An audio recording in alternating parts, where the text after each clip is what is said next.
There you are.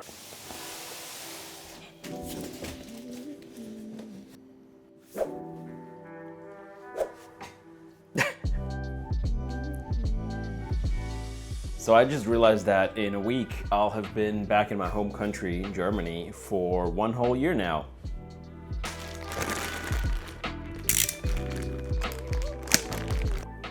I was just watching something the other day that reminded me of some bits of my childhood that I had completely forgotten about, or not completely, but you know.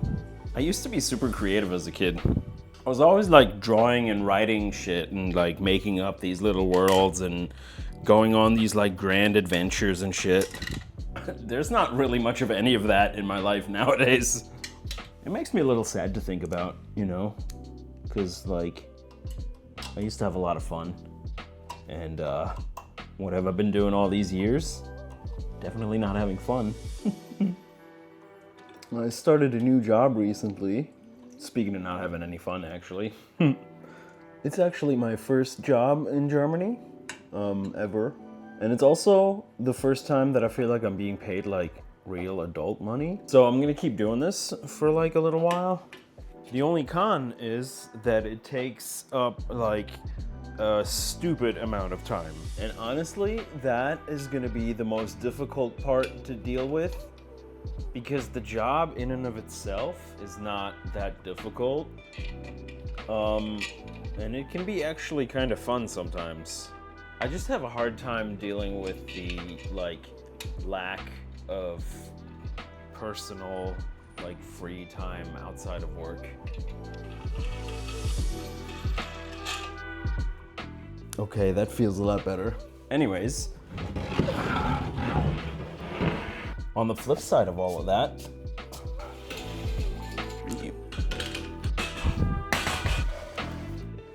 when I want to buy something like this desk here, it's pretty nice not to have to think about whether or not I can afford it. I can just buy it. No sweat. I've had a pretty shitty relationship with making art for most of my adult life. It's always been like this thing that I needed to make at least some money from before. And that's a lot of pressure, and it kind of ruins it a little bit, or a lot, when you have to like sell it in order to survive and pay your bills. I've like taken several breaks from art making over the years, like long breaks. There was always that thought in the back of my head that I'm not making artwork right now that I could sell. And so, yeah, so that kind of ruins the point of a break, you know? I have made almost nothing since starting this job, and it's the first time that I've been able to make almost nothing and not worry about whether or not I'm gonna be able to pay my bills at the end of the month, because the money's there.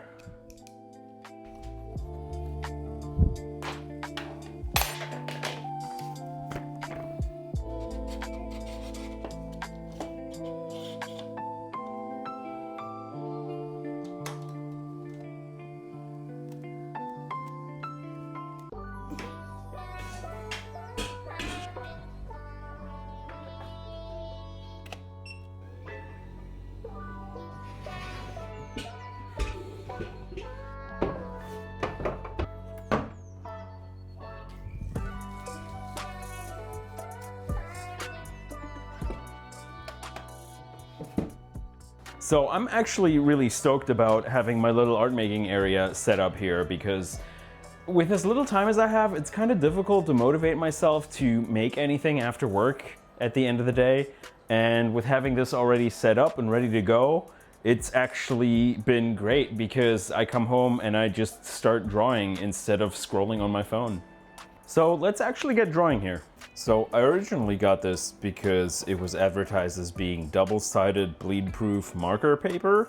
So theoretically, I'm supposed to be able to draw with markers on both sides of this paper.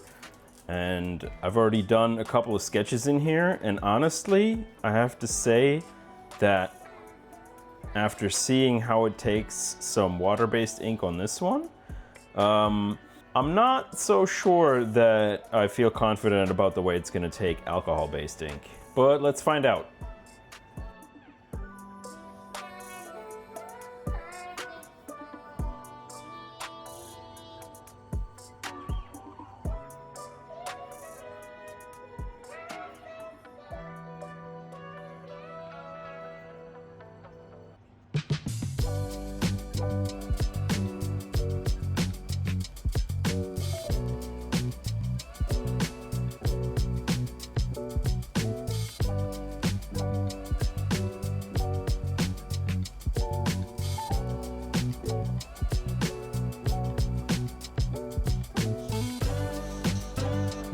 It is a very long time since I've used markers.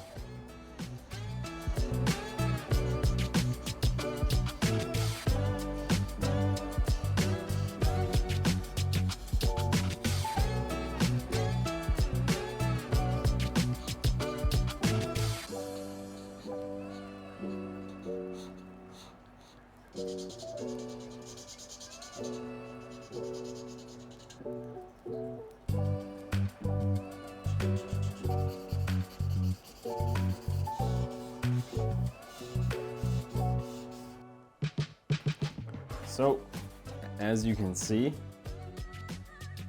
it takes the marker okay, but just as I suspected, it is not bleed proof, and it is definitely not double-sided.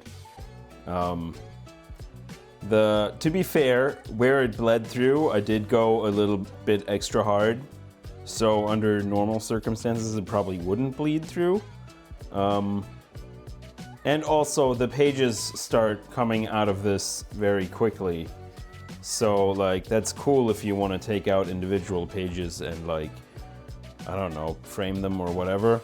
But it's not really what I wanted with this sketchbook, so meh.